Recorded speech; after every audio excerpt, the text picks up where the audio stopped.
गोंडा विधानसभा की बात करें तो गोंडा मंडल के अंदर दिनेश अछावन जी को मंडल अध्यक्ष बनाया गया है। हमारे साथ हैं दिनेश जी, बहुत बहुत शुभकामनाएं मंडल अध्यक्ष बनने के लिए।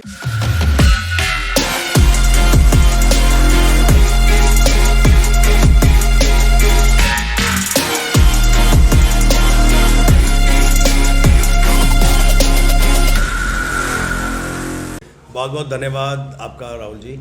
किस किस का धन्यवाद देना चाहेंगे इस मंडल अध्यक्ष का जो पद मिला है? देखिए, मंडल अध्यक्ष के दायित्व के लिए मैं तो पद कहता ही नहीं जी, बुरा मत मानना। मैं इसको दायित्व मानता हूँ, ये कार्यभार है संगठन का जी। तो पूरे संगठन का मेरे ऊपर विश्वास जताने के लिए मैं उसका आभार व्यक्त करता हूँ, मेरे शीर्ष नेतृत्व का आभार व्यक्त करता हूँ। विशेषकर इसमें जो हमारे वर्तमान में जो विधायक हैं जी, यहाँ गोंडा विधानसभा से और जो जिला के अध्यक्ष हैं मोहन गोयल जी, इन सब का आभार व्यक्त करता हूँ कि इन लोगों के कारण ही मैं आज मंडल के दायित्व पर हूँ। विधायक जी के अथक प्रयास भी आपके लिए बनवाने के लिए रहे। हाँ, सभी लोगों ने अपना मत दिया कि भाई दिनेश अछवान को यहाँ से गोंडा से मंडल का अध्यक्ष बनाया जाए, तो उनका भी मत था ये, और मेरे प्रति विशेष स्नेह भी उनका रहता है। जी जी जी, क्योंकि कंधे से कंधा मिला करके आप लोग चलते हैं दोनों। निश्चित रूप से वो संगठन के शीर्ष नेतृत्व के अंदर है और आज सत्ता में है, तो उनके लिए हमने बहुत मेहनत की है जी। तो परस्पर कंधे से कंधा मिलाकर ही काम करने का हमारा संगठन का व्यवहार रहा है, यही नीति है, यही नेचर है। दिनेश जी, सामने आने वाला समय 2022 है, चुनौती भरा रहने वाला है। हाँ, चुनौती चुनाव की कह सकते हैं आप जी, लेकिन हम इतना मुश्किल नहीं समझ रहे हैं, क्योंकि हमारे जो सारे निगमों ने, तीनों निगमों ने जी जी, बहुत अच्छा कार्य किया है, जनता की आवाज़ को अगर उठाया अच्छे है। कार्य किए होते तो फिर दुर्गेश पाठक क्यों कली क्या नाम है उखाड़ते? दुर्गेश पाठक और केजरीवाल जी, ये एक सिक्के के दो पहलू हैं, और ये दोनों ही झूठ और प्रचार की सरकार चलाते हैं, झूठा प्रलोभन और झूठा आरोप लगाते हैं, निराधार आरोप लगाते हैं। अगर ऐसा ही है तो आपके माध्यम से ही मैं पूछना चाहूँगा कि वो खुले मंच पर आकर बहस करें इस विषय पे कि यदि वो कुछ, आज उनकी एक योजना नहीं है पूरी दिल्ली के अंदर, सिर्फ मुफ्त की राजनीति के अलावा आप दिल्ली के लिए कोई उनकी योजना बता दें, दुर्गेश पाठक ही आकर मुझे कोई योजना बता दे तो मैं मान जाऊं। दिल्ली के लिए कोई दृष्टिकोण उनका नहीं है, सिर्फ और सिर्फ प्रचार। वो कोई काम नहीं करते, कई महीनों पहले उसका प्रचार करना शुरू कर देते हैं। सिर्फ एक गमलों से थोड़ा सा पानी क्या उड़ेगा कि डेंगू दिल्ली से खत्म हो गया। अरे निगम के कर्मचारी जो कोरोना के योद्धा है, हॉस्पिटल में जो निरंतर काम कर रहे हैं, उन लोगों ने कोरोना को हराया, डेंगू को हराया। निगम की आए दिन कलई खोलने में लगे रहते हैं, धूम मचा रखी है भ्रष्टाचार की क्या नाम है नगर निगम के अंदर। देखिए, ये तो इनका निराधार आरोप है जी।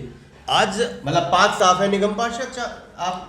बिल्कुल, सभी निगम पार्षद मेरे भारतीय जनता पार्टी के सभी निगम पार्षद पाक साफ है। केवल उनके ही जो पार्षद चुन के आए हैं, उन्होंने गंद मचा रखा है। उनके क्षेत्र में अगर आप जाके देखेंगे तो गंदगी का भाजपा के पार्षद आपकी नजरों में ईमानदार है, कर्मठ है, जुझारू है? बिल्कुल, सभी पार्षद है। आप किसके लिए भी आप उठा लें, आप उनका क्षेत्र जाके चेक कर लें। आप तो मीडिया के बदले। लेंटर का क्या रेट है?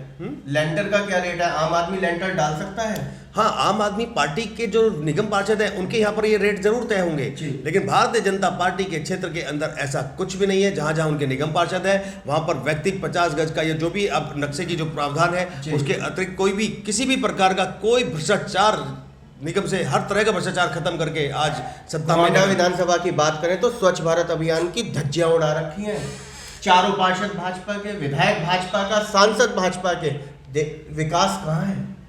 लेकिन कहाँ, मुझे तो आपको ऐसा दिखाई नहीं देता। यहाँ तो मैं केजरीवाल को ही दोष दूंगा कि वो निगम का फंड रोक के बैठा हुआ है। किसी भी प्रकार का उसने निगम को काम नहीं करने दिया। कर्मचारियों की सैलरी रोक के बैठे हुए हैं, अध्यापकों की सैलरी रोक के बैठे हुए। निगम को फंड नहीं मिलेगा, निगम काम कहाँ से करेगी? कर्मचारी तो हड़ताल पर बैठे हुए, पूरा कार्यकाल इस निगम का बीत गया है। आप बता दें कि उन्होंने अगर उनके माध्यम से आम आदमी पार्टी नगर निगम में नहीं आएगी। आम आदमी पार्टी तो विधानसभा में भी नहीं आने वाली आने वाले समय में। मैं तो कहता हूं इस बार उन्होंने झूठा प्रलोभन जो दिया था, क्योंकि अब उनकी कलई खुल गई है।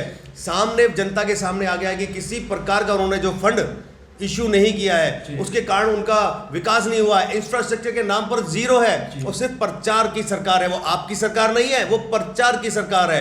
वो मैं हैशटैग लाएंगे चलाता हूं, प्रचार की सरकार, सिर्फ और सिर्फ प्रचार। अगर आप एक चीज़ ले लें कि कोरोना को इन्होंने भगाने के लिए कितना खर्च किया जी, और प्रचार कितने का किया। गोंडा विधानसभा की जनता को बचाने के लिए भारतीय जनता पार्टी क्या प्रयास कर रही है? गोंडा विधानसभा की जनता को बचाने के लिए निरंतर हमारे विधायक सड़कों पर है।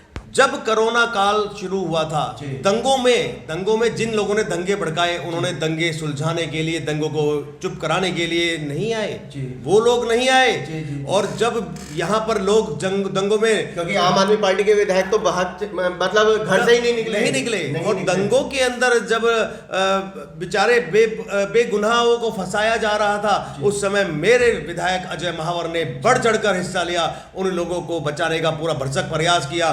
जो लोग बेगुनाह थे उनको बचाया और दंगों में शांति के लिए उन्होंने बहुत आगे शांति मार्च भी निकाला। प्रमोद गुप्ता जी ने बहुत सपोर्ट करा, यहाँ पर देखने में आया। हाँ बिल्कुल, मैं तो कह रहा हूँ भारतीय जनता पार्टी का एक कार्यकर्ता, विधायक हो या निगम पार्षद, वो भरपूर प्रयास कर रहा था इसको शांति को शांति बनाने के लिए क्षेत्र में। और उन्होंने उसके बाद जिनका नुकसान हुआ, उनके नुकसान के लिए भी उन्होंने भरसक मदद की है। और कोरोना काल में मेरे विधायक ने, मेरे निगम पार्षदों ने भरसक प्रयास किया है और जमीन पर उतरकर क्षेत्र की मदद की है, लोगों की मदद की है, राशन बांटा है।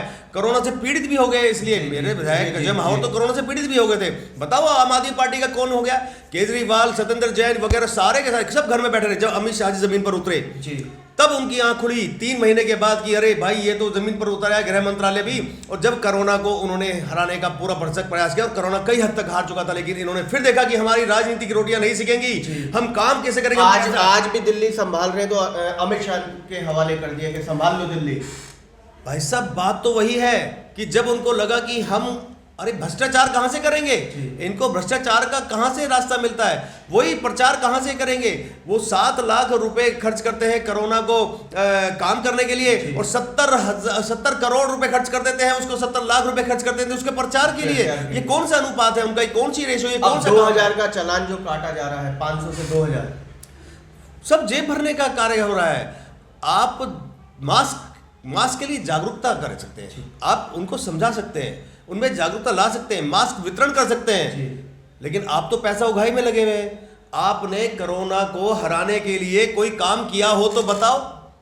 अमित शाह जी ने जमीन पर उतरने के लिए कोरोना योद्धाओं को केंद्र सरकार ने इतना राशन बांटा, इन्होंने तो वो राशन भी वितरण नहीं कर पाए। जो केंद्र सरकार ने सभी राज्यों को राशन दिया, अब दिल्ली सरकार को भी दिया, वो राशन वितरण प्रणाली इनकी ठप थी, उस कारण से लोग यहाँ से पलायन करने पे मजबूर हो गए। इन्होंने उनकी पलायन की भी कोई व्यवस्था नहीं बनाई, लोग भूखे मर गए। यहाँ पर व्यापार का कोई आज वो नहीं है, मार्केटों में बेहिसाब भीड़ है, कोई सार्वजनिक दूरी का पालन नहीं कर रहा है। सरकार कहाँ, ये तो सो रही है, सिर्फ प्रचार कर रही है घर पर बैठ के। दिनेश जी, आपने पूरे मंडल की टीम गठित कर ली है या अभी बाकी है? मंडल की पूरी टीम गठित है, कार्यकारिणी भी है और बाकी अभी मोर्चे और प्रकोष्ठों में चल रहा है गठन। हाँ, ये सब पूरा हो जाएगा। जनता से क्या अपील करेंगे चलते चलते? देखिए, जनता से मैं अपील करूंगा कि इन झूठे वादे करने वालों से, प्रलोभन करने वालों से, जिनका कोई दृष्टिकोण नहीं है, फ्री की राजनीति करते हैं, कम्युनिस्ट और देश विरोधी नारे लगाने वालों को विचारधाराओं के साथ मिलकर देश को बांटने का प्रयास करते हैं, इन लोगों से बचना चाहिए। इन लोगों को असली चेहरा इनका देखना चाहिए। मेरा कहना सिर्फ इतना है कि आप आने वाले समय में एक बार भारतीय जनता पार्टी के जो नेता है, जो कार्यकर्ता है, उनको मौका दें। वो ज़मीन पर आपके साथ, आपके घर कंधे से कंधा मिलाकर आपकी सेवा में लगे हुए हैं, उनको मौका दें और आप देखेंगे कि आपका ये विकास, ये दिल्ली एक ऐसे विकास के स्तर पर पहुंच जाएगी जिसका कोई सानी नहीं होगा। दिनेश जी, चलते चलते एक आखिरी सवाल, 2022 में दिनेश अच्छावन भी चुनाव लड़ने जा रहे हैं। देखिए, हर एक वो भारतीय जनता पार्टी का कार्यकर्ता जो कमल निशान के साथ आएगा जी, वही दिनेश अच्छावन है, वही चुनाव लड़ रहा है। मेरे दृष्टिकोण में, मैं भारतीय जनता पार्टी का मंडल का अध्यक्ष हूँ। मेरा सिर्फ इतना दायित्व है कि मेरे को यहाँ से चुनाव हर हाल में जिताना है, चाहे वो कोई भी हो। शीर्ष नेतृत्व का ये निर्णय होगा कि वहाँ से चुनाव किसको लड़ाना है। तो चुनाव जो भी लड़ेगा, चुनाव लड़ने के लिए आप तैयार हैं? मेरा एक एक छोटे से छोटा कार्यकर्ता चुनाव जीतने के लिए तैयार है भाई साहब। यहाँ से एक एक कार्यकर्ता किसी को भी लड़ा दो। भारतीय जनता पार्टी संघ से शिक्षित और समर्पित समाज के लिए कार्य करती है, तो यहाँ से कोई भी कार्यकर्ता जिसको शीर्ष नेतृत्व निर्धारित कर देगा, वो निश्चित रूप से चुनाव जीतेगा और अत्यधिक मतों से जीतेगा।